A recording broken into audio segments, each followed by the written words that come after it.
Okusabira ab'enganda z'abannakibiina kya National Unity Platform abafiira mu kalulu k'omwaka gwa 2021 okutegekeddwa ku kitebe kyabwe Makerere Kavule ng'okusaba kukulembeddwamu Reverend Father Angelo Kwairoth ng'ono mu kubuulira asiimye bannakibiina olw'okujjukira emyoyo gya bannaabwe.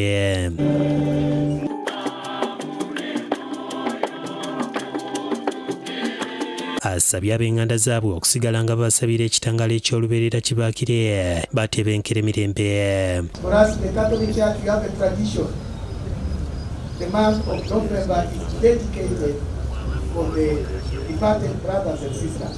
Kyagulanyi atabukidde bannakibiina abafuuse ekyesirikidde mu kujjukira abantu bano so nga baakola kinene okubatuusa we bali. Mubalowoozeeko mukole okusalawo nga mumanyi nti musalawo mu bifo ebyo abantu gye babateeka. Asabye ab'enganda zaabwe okusigala nga basaba okutuusa lwe banaafuna obwenkanya. Temuggwamu maanyi, tetuggwamu maanyi ffenna. Tusigale nga tukyasaba Katonda nga tumusaba obugumu, nga tumusaba amaanyi, nga tumusaba n'obusobozi n'okutuwanguza. Damulira. Download the app on App Store or Google Play Store now. Vision Digital Experience, the future of media.